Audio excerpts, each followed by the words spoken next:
சென்னையில properties தேடுறீங்கன்னா findbhk.com போங்க.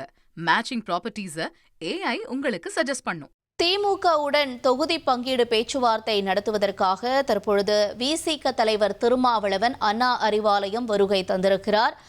இந்த தொகுதி பங்கீடு இன்னும் விசிகவிற்கும் திமுகவுக்கும் இறுதியாகாத நிலையில் இன்னைக்கு அது தொடர்பான பேச்சுவார்த்தையும் முக்கியத்துவம் பெறுது. ஏற்கனவே இரட்டை இலக்கத்தில் தொகுதிகள் கேட்டிருக்கிறதா விசிக தரப்பிலிருந்து தகவல்கள் ஒரு பக்கம் வெளியாக இருக்கு. இந்த நிலையில் அவங்களுக்கு எவ்வளவு தொகுதிகள் இறுதி செய்யப்பட்டிருக்கு அப்படிங்கிறதுக்கான ஒரு முடிவு என்பது இன்று எட்டப்படுமா என்ற கேள்வியும் எழுந்திருக்கிறது. மேலும் விவரங்களோடு செய்தியாளர் ரமேஷும் இணைந்திருக்கிறார். ரமேஷ், இப்ப அவங்க வச்சிருக்க கோரிக்கையை தவிர்த்து திமுக கொடுக்கக்கூடிய அந்த தொகுதியை வாங்கிப்பாங்களா? என்ன நிலவரம் என்று கையெழுத்தாக வாய்ப்பு இருக்குமா? விவரங்கள் என்ன? விசிக தலைவர் திருமாவளவன் திமுகவின் தலைமை அலுவலகமான அண்ணா அறிவாலயம் வந்துவிட்டார். திமுக தலைவரும் முதலமைச்சருமான மு.க. ஸ்டாலினை அண்ணா அறிவாலயத்தில் சந்தித்து பேசி வருகிறார். திமுக விசிக இடையே தொகுதி பங்கீடு ஒப்பந்தம் இன்னும் சற்று நேரத்தில் கையெழுத்தாக இருக்கிறது. திமுக கூட்டணியில இதுவரைக்கும் 7 கட்சிகளோடு தொகுதி பங்கீடு ஒப்பந்தம் கையெழுத்தாகக்கூடிய நிலையில இன்றைக்கு திமுக மற்றும் விசிக இடையே தொகுதி பங்கீடு ஒப்பந்தம் கையெழுத்தாக இருக்கிறது. கடந்த 2021 திமுக கூட்டணியில விடுதலை சிறுத்தைகள் கட்சிக்கு 6 இடங்கள் ஒதுக்கீடு செய்யப்பட்டிருந்தது. அதுல 4 இடங்கள்ல விசிக வெற்றி பெற்றிருந்தாங்க. ஆனா வரக்கூடிய 2026 சட்டமன்ற தேர்தல்ல திமுக கூட்டணியில் இரட்டை இலக்கத்துல விசிகாவுக்கு தொகுதி ஒதுக்கணும். 2028 ராஜ்யசபா தேர்தல் வரும்போது ராஜ்யசபா சீட்டு தரணும், அதற்கான ஒப்பந்தம் இப்பவே கையெழுத்து இடணும் அப்படிங்கறதுதான் விசிகனுடைய கோரிக்கையாக இருக்கிறது. விசிக தலைவர் திருமாவளவனும் திமுக கூட்டணியில எங்களுக்கு இரட்டை இலக்கம் வேணும் அப்படின்னு இதற்கு முன்னாடி சொல்லியிருந்தாரு. சமீபத்துல விசிக தலைவர் திருமாவளவன் பேசும்போது விசிகாவுக்கு இரட்டை இலக்கத்துல தொகுதி கிடைக்குமா அப்படிங்கிறது ஒரு கேள்விக்குறிதான். குறைந்த அளவிலான எண்ணிக்கை தான் நமக்கு கிடைக்க வாய்ப்பு இருக்கு. அதனை விசிக நிர்வாகிகள் புரிந்து கொண்டு அதற்கு ஏற்ற மாதிரி நம்ம தேர்தல் பணியாற்றணும். ஆனா விசிகாவை பொறுத்த வரைக்கும் திமுக கூட்டணியில தான் இருக்கும் அப்படிங்கறதெல்லாம் சொல்லியிருந்தாரு. இன்றைக்கு விசிக தலைவர் திருமாவளவன் முதலமைச்சரை சந்தித்திருக்கக்கூடிய நிலையில இன்னும் சற்று நேரத்துல தொகுதி பங்கீடு ஒப்பந்தம் கையெழுத்தாக இருக்கிறது. விசிகாவிற்கு 8 தொகுதிகள் ஒதுக்கீடு செய்யப்படும் அப்படிங்கிற ஒரு தகவல் நமக்கு கிடைக்க பெற்றிருக்கிறது. அதிகாரப்பூர்வ ஒப்பந்தம் கையெழுத்தாகும் போதுதான் விசிகாவுக்கு எத்தனை தொகுதிகள் கிடைக்கப்படும் அப்படிங்கிற ஒரு நம்பர்ஸ் நமக்கு கிடைக்கப்படும். திமுக கூட்டணியில காங்கிரஸ் கட்சிக்கு அடுத்தபடியாக அதிக நம்பர் பெறக்கூடிய தொகுதியாக விசிக இருக்கிறாங்க. அதே மாதிரி தேமுதிகவும் விசிக கூட்டணிக்குள்ள வந்திருக்கிறதுனால தேமுதிகவுக்கும் எத்தனை நம்பர் திமுக கொடுக்க போறாங்க அப்படிங்கிற ஒரு எதிர்பார்ப்பு எல்லாமே இருக்கிறது.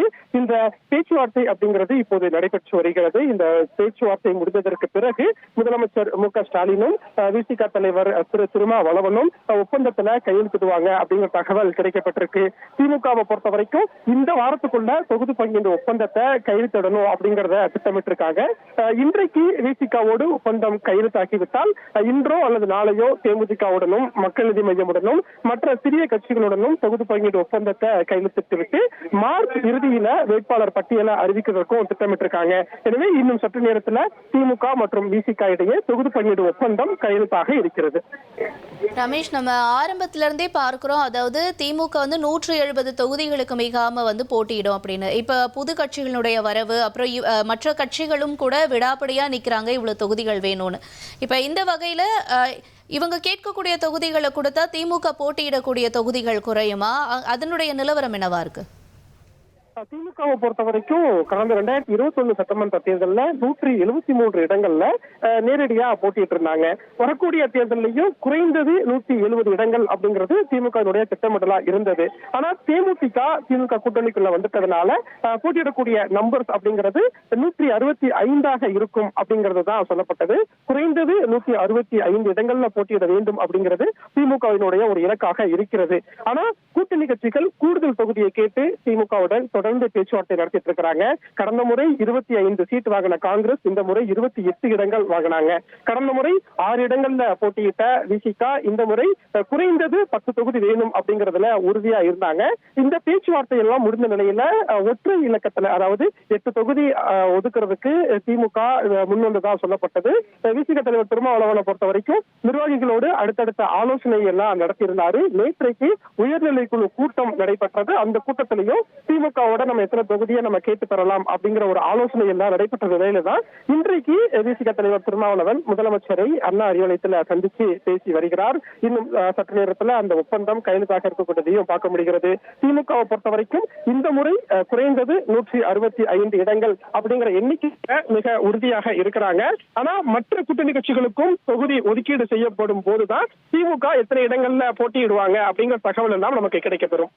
சென்னையில ப்ராப்பர்ட்டிஸ் தேடுறீங்கன்னா findbhk.com போங்க. மேட்சிங் ப்ராப்பர்ட்டிஸ AI உங்களுக்கு சஜஸ்ட் பண்ணும்.